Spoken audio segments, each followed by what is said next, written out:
जय हिंद साथियों। चलिए आप सभी का एक बार फिर स्वागत है होम स्टडी पर।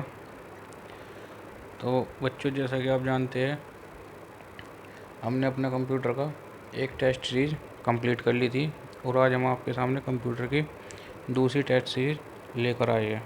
ठीक, तो चलिए देखते हैं। इस टेस्ट सीरीज में भी हमारे 50 क्वेश्चन हो गए। आइए हम देखते हैं इसमें हमारा क्या स्कोर रहता है और किस तरीके के क्वेश्चन हमारे पेपर में पूछे जाते हैं। तो सबसे पहला क्वेश्चन आता है हमारा, हमने 50 तक कंप्लीट कर लिए थे, अब हम 51 से अपना क्वेश्चन स्टार्ट करेंगे। तो पहला क्वेश्चन क्या कहता है, पैकमैन नामक प्रसिद्ध कंप्यूटर किस काम के लिए बनाया गया था? चलिए बताइए। जो हमारा पैकमैन नाम का कंप्यूटर था और ये एक प्रसिद्ध कंप्यूटर रहा है, तो पूछा है कि ये किस काम के लिए बनाया गया था। बैंकिंग के लिए बनाया गया था, शेयर बाजार के लिए बनाया गया था, खेल के लिए बनाया गया था, या फिर पुस्तक प्रकाशन के लिए बनाया गया था। ठीक, अगर मैं इसकी बात करूं तो ये हमारा ऑप्शन सी इसका सही हो जाएगा। ये कंप्यूटर हमारा खेल के लिए बनाया गया था। चलिए नेक्स्ट क्वेश्चन की तरफ चलते हैं। अगला क्वेश्चन है हमारा, किसने प्रथम मैकेनिकल कैलकुलेटर का निर्माण किया था? ये भी अच्छा क्वेश्चन है कि जो हमारा मैकेनिकल कैलकुलेटर था उसका निर्माण सबसे पहले किसने किया था? जी, आपके पास चार ऑप्शन है। ए जॉन मोकली, बी ब्लेज पास्कल, सी हार्वर्ड आइकन, या डी इनमें से कोई नहीं। बताइए, मैकेनिकल कैलकुलेटर का निर्माण सबसे पहले किसने किया था? अगर मैं मैकेनिकल कैलकुलेटर की बात करूं तो इसका निर्माण ब्लेज पास्कल द्वारा किया गया था सबसे पहले। ठीक, चलिए आगे चलते हैं। अगला क्वेश्चन भी अच्छा है हमारा, किसने पंच कार्ड का आरंभ किया? पंच कार्ड का आरंभ किसने किया था?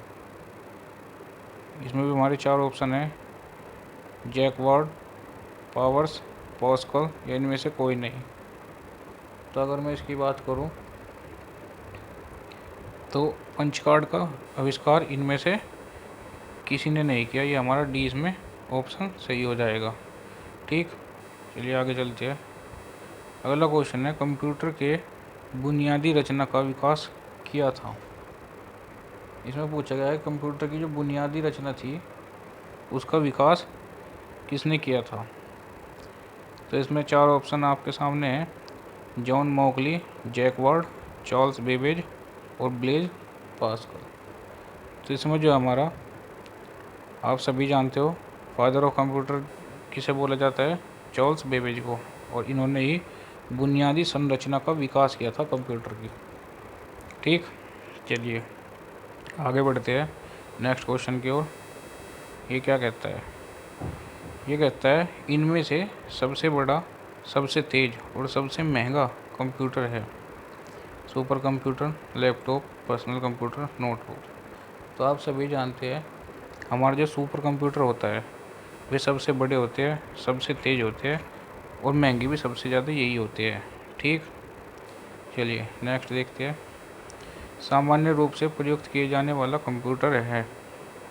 जो सामान्य रूप से प्रयुक्त की जाती है उस कंप्यूटर को क्या कहते हैं? Digital computer, optical computer, hybrid computer, या डी एनालॉग कंप्यूटर। और मैं इसकी बात करूँ 56 की, तो जो हम सामान्य रूप से यूज़ करते हैं उनको हम डिजिटल कंप्यूटर बोलते हैं। ठीक, चलिए आगे चलते हैं। क्रे क्या है? 57 आता है हमारा क्रे। इसमें पूछा क्रे क्या है? एक माइक्रो कंप्यूटर है, या मेन फ्रेम कंप्यूटर है, मिनी कंप्यूटर, या फिर सुपर कंप्यूटर? तो मैं आपको बता दूं, जो हमारा क्रे होता है, क्रे है वो हमारा क्या है? सुपर कंप्यूटर है। ठीक, चलिए आगे चलते हैं। अगला क्वेश्चन है, मल्टी प्रोग्रामिंग का प्रयोग किस पीढ़ी के कंप्यूटर से शुरू हुआ था? ठीक, बताइए, जो हम मल्टी प्रोग्रामिंग हुई थी हमारी स्टार्ट, वो कंप्यूटर की किस पीढ़ी से स्टार्ट हुई थी मल्टी प्रोग्रामिंग? प्रथम, द्वितीय, तृतीय, चतुर्थ? बताइए। अगर मैं इसकी बात करूँ तो ये हमारा तीसरी पीढ़ी से स्टार्ट हुआ था। ठीक, चलिए आगे चलते हैं। नेक्स्ट, विश्व का सबसे पहला सुपर कंप्यूटर कब बना? विश्व का सबसे पहले सुपर कंप्यूटर पूछा है इसने कि विश्व का सबसे पहला सुपर कंप्यूटर कब बना। तो उसमें आपको 4 ऑप्शन दिए हैं, 1981, 1980, 1976 और 1995। ठीक, तो जो हमारा विश्व का सबसे पहला सुपर कंप्यूटर बना था वो 1976 में बना था। इसमें हमारा ऑप्शन नंबर सी सही हो जाएगा। ठीक, चलिए आगे चलते हैं। नेक्स्ट है हमारा, भारत में निर्मित प्रथम कंप्यूटर का नाम क्या था? बताइए। भारत में निर्मित प्रथम कंप्यूटर, तो भारत में निर्मित प्रथम कंप्यूटर था जो, उसका नाम था सिद्धार्थ। ठीक है, क्या नाम था उसका? नाम सिद्धार्थ था। तो इसमें हमारा बी ऑप्शन सही हो जाएगा।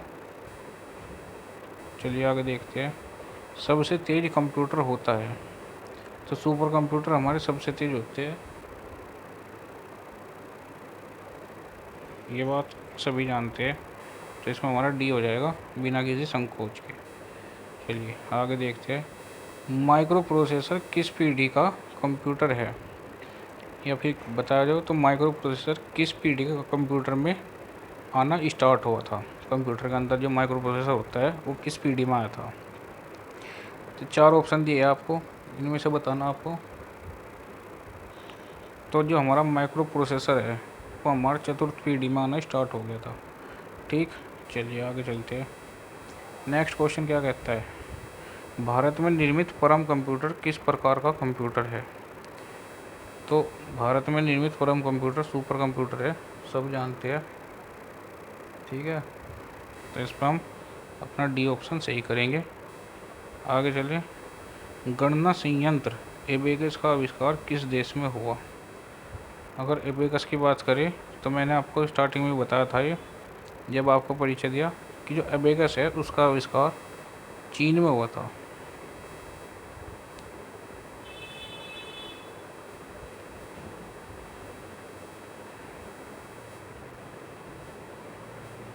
एबेकस का आविष्कार हुआ था हमारा चीन में। ठीक, चलिए ऑप्शन सी सही हो जाएगा इसका। IMAC, जो IMAC है वो क्या है? एक प्रकार है, किस चीज़ का प्रकार है IMAC? मशीन का, प्रोसेसर का, प्रोग्राम का या रजिस्टर का, ये बताना है। तो जो हमारा IMAC है वो हमारा एक मशीन का प्रकार है। ठीक, चलिए नेक्स्ट देखते हैं। एनालिटिक इंजन का निर्माण किसने किया? बताइए, बताया था मैंने आपको एनालिटिक इंजन, इसका आविष्कार किसने किया था? तो आपके सामने 4 ऑप्शन है, जी एकल, एवा लोवलेस, चार्ल्स बेबेज या सीमेन कोर्सकोव। बताइए। तो जो हमारा एनालिटिकल इंजन है वो बनाया था हमारा चार्ल्स बेबेज ने। ठीक, चलिए आगे चलते हैं। सर्वप्रथम पंच कार्ड का प्रयोग किसने किया? अगर हम बात करें कि सर्वप्रथम पंच कार्ड का प्रयोग किसने किया था, तो आपके सामने 4 ऑप्शन है, जोसेफ मेरी, चार्ल्स बेबेज, जॉन मॉकली या इनमें से कोई नहीं। ये सभी क्वेश्चन मैंने आपको पढ़ा रखे है, तो आपको इनका करेक्ट आंसर पता होगा। तो इसका आंसर आ जाता है हमारा ए, जोसेफ मेरी। जोसेफ मेरी ने सर्वप्रथम पंच कार्ड मशीन का प्रयोग किया था। ठीक, अगला क्वेश्चन देखते हैं। कंप्यूटर के विकास में सर्वाधिक योगदान किसका है? अगर मैं बात करूं कंप्यूटर के विकास में सर्वाधिक योगदान किसका है, तो आपके सामने 4 ऑप्शन है इसमें भी, Charles Babbage, Joseph jacquard, Blaise Pascal या वॉन न्यूमैन। तो इसमें हमारा बताना है आपको सबसे अधिक योगदान किसका रहा, तो वॉन न्यूमैन का सबसे अधिक योगदान रहा है कंप्यूटर के विकास में। ठीक है, चलिए आगे देखते हैं। इंटीग्रेटेड सर्किट चिप का विकास किसने किया? अच्छा क्वेश्चन है। इंटीग्रेटेड सर्किट चिप तो चार्ल्स बेबेज ने बनाई थी, CV रमन ने, रॉबर्ट नायक ने या GS किल्बी ने। तो आपको पता है, मैंने आपको बताया था कि GS किल्बी ने जो हमारी integrated circuit chip IC chip को बनाया था। चलिए आगे चलते हैं। चुंबकीय डिस्क पर किस पदार्थ की परत होती है? नेक्स्ट क्वेश्चन क्या पूछ रहा है हमसे कि चुंबकीय जो हमारी डिस्क होती है उस पर किस पदार्थ की परत होती है? इसके ऑप्शन दिए है iron oxide, sodium fluoroxide, magnesium oxide या इनमें से कोई नहीं। चलिए तो अगर मैं बात करूँ तो इनमें से कोई नहीं, हमारा डी ऑप्शन सही हो जाएगा। ठीक है, चलिए आगे देखते हैं। नेक्स्ट क्वेश्चन है हमारा डिजिटल कंप्यूटर किस सिद्धांत पर कार्य करता है? जो हमारा डिजिटल कंप्यूटर है वो हमारा किस सिद्धांत पर कार्य करता है? 1 मिनट। चुंबकीय डिस्क पर किस पदार्थ की परत होती है? सॉरी, ये मैंने गलत बता दिया। जो हमारा चुंबकीय डिस्क होती है उस पर हमारी आयरन ऑक्साइड की परत होती है। ठीक है, चलिए आगे चलते हैं। डिजिटल कंप्यूटर किस सिद्धांत पर कार्य करता है? 71 हमारा क्वेश्चन है और इसका क्या है? मापना, गणना, विद्युत या लॉजिकल। तो जो हमारे डिजिटल कंप्यूटर होते थे वे हमारे गणना के सिद्धांत पर कार्य करते हैं। ठीक है, चलिए नेक्स्ट देखते हैं। 72 क्या कहता है? भारत में विकसित परम सुपर कंप्यूटर का विकास किस संस्था ने किया? ठीक है, अगर मैं भारत की बात करूं तो भारत में किसने किया बताया था मैंने आपको। भारत में जो हमारी जो सीडेक नाम की कंपनी है इसने सुपर कंप्यूटर बनाया था। ठीक है, चलिए आगे देखते हैं। अगला क्वेश्चन है हमारा 73 क्या कहता है? निम्नलिखित में से तेज कौन सा है? रजिस्टर, सीडी रोम, रैम या कैच? इसमें बताना है आपको। तो सबसे तेज कौन सा होता है हमारा? तो सबसे तेज जो हमारे होते हैं वो रजिस्टर होते हैं। ठीक है, चलिए आगे देखते हैं। क्वेश्चन नंबर 74 किसने पहला इलेक्ट्रॉनिक कंप्यूटर एनिएक को बनाया था? बात कर रहे हैं अब एनिएक की। वॉन न्यूमैन, पेस्पर, एकर्ट या जॉन मार्शल, जोसेफ मैरी या चार्ल्स बेबेज? अगर हम एनिएक की बात करें तो मैंने आपको बताया था एनिएक का। ठीक, तो किसने बनाया था? यह हो जाएगा हमारा पेस्पर, एकर्ट या जॉन मोस्ले। इन दोनों ने बनाया था हमारा एनिएक कंप्यूटर। ठीक है, चलिए नेक्स्ट चलते हैं अपना। डॉट मैट्रिक्स किस उपकरण की किस्म है? अगर बात करें हम डॉट मैट्रिक्स की तो ये किस पर उपकरण की किस्म है? जो हमारी डॉट मैट्रिक्स होती है ये किस में होती है? ये हमारे प्रिंटर में होती है। ठीक है, चलिए आगे देखते हैं। कीबोर्ड में फंक्शन कीज की संख्या कितनी होती है? चलिए बताइए, कीबोर्ड में फंक्शन की 16, 12, 19 या फिर 14? ये बताना है आपको। तो ये जो हमारी 12 फंक्शन की होती है कीबोर्ड के अंदर। ठीक, कितनी? 12। चलिए आगे चलते हैं। 77वां क्वेश्चन है हमारा किस प्रिंटर द्वारा एक स्टॉक में एक अक्षर प्रिंट होता है? क्या कहता है? किस प्रिंटर द्वारा एक स्टॉक में एक ही अक्षर प्रिंट होगा? Plotter, laser printer, dot matrix printer या लाइन प्रिंटर? तो ये हमारा लाइन प्रिंटर के अंदर होता है। इसमें एक बार में एक स्टॉक में एक ही अक्षर जो है वो प्रिंट होता है। ठीक है, चलिए नेक्स्ट देखते हैं। अगला क्वेश्चन है इनमें से कौन इनपुट डिवाइस नहीं है? बताइए। ये जो आपके सामने 4 ऑप्शन है और पूछा है इनमें से कौन एक इनपुट डिवाइस नहीं है। अगर मैं इसकी बात करूं तो हमारा जो मॉनिटर है वो एक इनपुट डिवाइस नहीं है, वो हमारी आउटपुट डिवाइस होती है। Joystick input device, magnetic tape input device और मैग्नेटिक डिस्क भी हमारी इनपुट डिवाइस होती है, लेकिन मॉनिटर हमारी आउटपुट डिवाइस होती है। ठीक है, चलिए आगे देखते हैं। क्वेश्चन नंबर 79 है सर्वाधिक तेज गति का प्रिंटर है? क्या पूछा? सर्वाधिक तेज गति का printer jet printer, laser printer, thermal printer या डॉट प्रिंटर? तो अगर मैं इसकी बात करूँ तो ये हमारा लेज़र प्रिंटर जो है वो सबसे अधिक तेज गति का प्रिंटर होता है। ठीक, चलिए आगे देखते हैं। आगे हमारा है एलसीडी का पूरा नाम क्या होता है? एलसीडी की फुल फॉर्म पूछी है। तो लिक्विड क्रिस्टल डिस्प्ले आपको मैंने बता रखा है, ये हमारा ऑप्शन ए सही हो जाएगा। लिक्विड क्रिस्टल डिस्प्ले हमारी जो है एलसीडी की फुल फॉर्म होती है। चलिए नेक्स्ट देखते हैं। कंप्यूटर के मेमोरी में डाले गए कार्य को प्रदर्शित करता है। कंप्यूटर की मेमोरी में डाले गए कार्य को प्रदर्शित करता है कौन? कहाँ पे शो होते हैं आपको? तो इनमें क्वेश्चन में पता चल रहा है, तो ये हमारे मॉनिटर पर शो होते हैं। ठीक है, चलिए नेक्स्ट देखते हैं। गेम खेलना किससे आसान हो गया? कीबोर्ड से, माउस से, जॉयस्टिक या फिर ये सभी? अगर मैं बात करूँ आपकी गेम की, तो हमारी जो जॉयस्टिक है इसने हमारे गेम को बहुत ही ज़्यादा इजी बना दिया। ठीक है, जो हम अपना कंप्यूटर पर गेम खेलते हैं। चलिए नेक्स्ट देखते हैं। कंट्रोल शिफ्ट और ALT को कौन सी कुंजियाँ कहते हैं? बात करते हैं मैट्रिक्स की। कंट्रोल शिफ्ट और ALT को हम मॉडिफायर कीज या कुंजियाँ बोलते हैं। ठीक है, चलिए नेक्स्ट देखते हैं। अधिकांश प्रोडक्ट्स पर प्रिंटेड लाइनों के पैटर्न को क्या कहते हैं? जो हमारे प्रोडक्ट्स होते हैं उन पर कुछ लाइनें प्रिंटेड होती हैं। ठीक है, उन प्रिंटेड लाइन को क्या बोला जाता है? आपके सामने 4 ऑप्शन है, बारकोड, स्कैनर्स, प्राइसेस या फिर कोड। तो हम उनको क्या बोलते हैं? बारकोड। आपने बहुत सारे प्रोडक्ट पर देखा होगा बारकोड हमारा छपा हुआ आता है।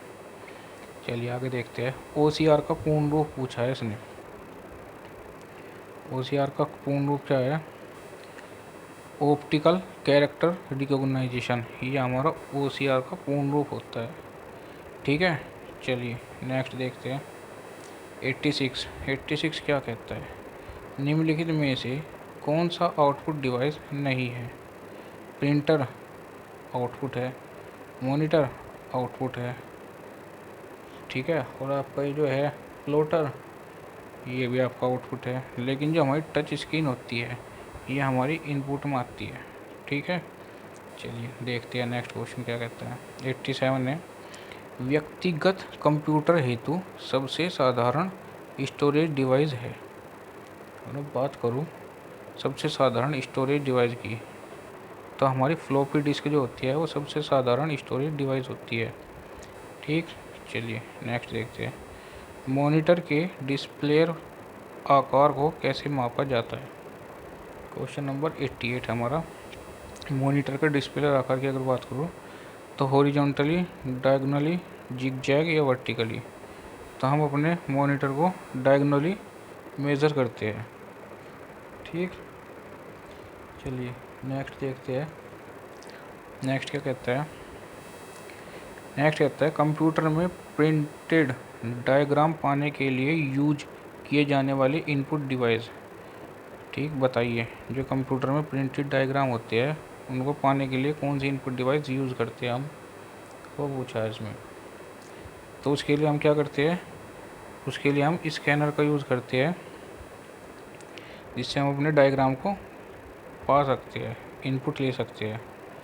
ठीक है, चलिए आगे देखते हैं। पहला कंप्यूटर माउस किसने बनाया था?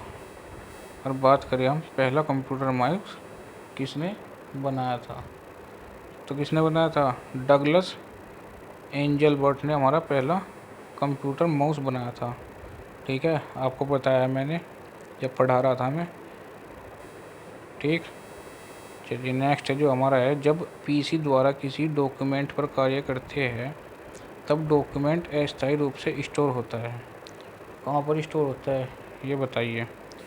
तो मैंने ये भी बताया था आपको, जब भी हम अपने कंप्यूटर में कोई कार्य करते हैं तो वो कार्य हमारा अस्थायी रूप से रैम के अंदर प्रोसेस होता है। ठीक है, सारा डाटा वहीं चलता है और वहीं स्टोर रहता है उस टाइम पे वो। चलिए नेक्स्ट देखते हैं। कंप्यूटर की मुख्य मेमोरी क्या होती है? मेन मेमोरी पूछी है कंप्यूटर की। मेमोरी क्या होती है? बाहरी, या तो आप बाहर से कोई मेमोरी लगा रहे तो वो मेन मेमोरी होगी, या इनबिल्ड जो होती है भीतरी जो मेमोरी होती है वो मेन मेमोरी होगी, या हम अगर सहायक मेमोरी का यूज़ कर रहे हैं वो मेन मेमोरी होगी, या फिर ये सभी? बताइए। 92 है आपका कंप्यूटर की मेन मेमोरी। तो जो कंप्यूटर के अंदर इनबिल्ड होती है वो हमारी मेन मेमोरी होती है किसी भी कंप्यूटर की। ठीक, चलिए आगे चलते हैं। फ्लॉपी डिस्क किस प्रकार की मेमोरी से संबंध रखती है? फ्लॉपी डिस्क के बारे में पूछा गया है इसमें कि हमारी फ्लॉपी डिस्क जो है किस प्रकार की मेमोरी से संबंध रखती है। तो हमारी floppy disk external, internal, volatile या ए एंड बी। ठीक है, तो जो हमारी एक्सटर्नल होती है इससे संबंध रखती है हमारी फ्लॉपी डिस्क। ठीक, ये हमारी एक्सटर्नल मेमोरी होती है। चलिए नेक्स्ट देखते हैं। रैम किस तरह की मेमोरी है? बाहरी, सहायक, भीतरी या फिर मुख्य? तो जो हमारी रैम होती है, रैम हमारी कौन सी मेमोरी होती है? इनबिल्ड मेमोरी होती है। तो और इस इनबिल्ड मेमोरी का हम बोलते हैं अपनी मुख्य मेमोरी। ठीक, चलिए ये हमारा डी सही हो जाएगा। नेक्स्ट देखते हैं। निम्नलिखित में से कौन रैम नहीं है? रैम के बारे में पूछा है कि इनमें से कौन रैम नहीं है? परम, धर्म, फ्लैश या सरम? कौन सी हमारी जो है रैम नहीं है वो बताना है इसके अंदर। चलिए अगर इसके अंदर मैं बात करूं तो जो हमारी है पी रैम, ये हमारी रैम नहीं होती। पी रैम हमारी रैम नहीं होती। ठीक है, चलिए आगे देखते हैं। 96 क्या कह रहा? सेल फोनों में किस प्रकार के स्टोरेज डिवाइस का प्रयोग किया जाता है? ठीक, क्या पूछा इसने कि जो हमारे सेल फ़ोन होते हैं उसमें किस प्रकार की स्टोरेज डिवाइस का उपयोग किया जाता है? तो हम सेल फ़ोन के अंदर अपनी कैच मेमोरी यूज़ करते हैं, स्टोरेज डिवाइस जो है हमारी यूज़ करते हैं। ठीक है, चलिए नेक्स्ट देखते हैं। 97 इंटरनल स्टोरेज किस प्रकार का स्टोरेज है? अगर हम बात करें इंटरनल स्टोरेज की तो ये किस प्रकार का स्टोरेज है हमारे इंटरनल? वर्चुअल, प्राइमरी, सेकेंडरी या इनमें से कोई नहीं? बताइए। जो हमारा इंटरनल स्टोरेज होता है वो क्या होता है? प्राइमरी प्रकार का स्टोरेज होता है हमारा। ठीक, चलिए नेक्स्ट देखते हैं। किस मेमोरी में रखा डाटा बिजली जाते ही समाप्त हो जाता है? मैंने बताया आपको ये भी कि किस मेमोरी में रखा डाटा बिजली के जाते ही समाप्त हो जाता है। रैम, फ्लॉपी, सीडी या डिस्क? तो जो हमारी रैम होती है इसके अंदर रखा डाटा बिजली के जाते ही समाप्त हो जाता है। और यहाँ बिजली के जाने का मतलब सिर्फ ये नहीं कि आपकी लाइट गई। ठीक, यहाँ बिजली जाने का मतलब है आपका कंप्यूटर बिजली के कारण ऑफ हो गया, उसको पावर नहीं मिल रही। ठीक है, तो लैपटॉप में इनबिल्ट बैटरी होती है जो उसे 2-3 घंटे का बैकअप देती है। ठीक, यहाँ पर बिजली जाने का मतलब यही है कि आपका जो सिस्टम है उसको पावर नहीं मिल पा रही। ठीक, चलिए आगे देखते हैं। 99 आता है हमारा। सीडी को कॉम्पैक्ट डिस्क के अलावा अन्य किस नाम से जाना जाता है? बहुत अच्छा क्वेश्चन है। और project disc, object disc, optical disc या फिर ये सभी? बताइए। तो जो हमारी सीडी है उसे हम कॉम्पैक्ट डिस्क के अलावा ऑप्टिकल डिस्क भी कहते हैं। ठीक है, चलिए नेक्स्ट देखते हैं। हमारा लास्ट क्वेश्चन है। सबसे कॉमन प्रकार की स्टोरेज डिवाइसें है? क्या पूछा इसमें? सबसे कॉमन प्रकार की स्टोरेज डिवाइसें है। ऑप्टिकल, मैग्नेटिक, सी भी मैग्नेटिक और हमारा डी है परसिस्टेंट। ठीक, तो ये जो हमारी है कॉमन प्रकार के अगर स्टोरेज डिवाइस की बात करें तो हम इसमें अपना ऑप्शन सी लगा देंगे। सी लगा लो या फिर आप अपना बी लगा लो, ये दोनों एक ही ऑप्शन है। तो जो हमारी मैग्नेटिक होती है ये हमारी एक कॉमन प्रकार की स्टोरेज डिवाइस होती है। ठीक है, आप सभी बच्चे अपना स्कोर हमें कमेंट करके बताइए कि आपका स्कोर कितना रहा इसमें। ठीक, और अगर आपको वीडियो अच्छी लगी हो तो प्लीज़ वीडियो को लाइक करिए और हमें कमेंट करके बताइए आपको वीडियो कैसी लगी। ठीक, यदि आपको कोई डाउट है तो वो भी आप हमसे कमेंट करके पूछ सकते हैं। चलिए हमारी नेक्स्ट वीडियो देखने के लिए हमारे चैनल को सब्सक्राइब करिए और बेल आइकन को दबाइए, जिससे आपके पास सबसे पहले हमारी वीडियो की अपडेट पहुंच सके। धन्यवाद साथियों।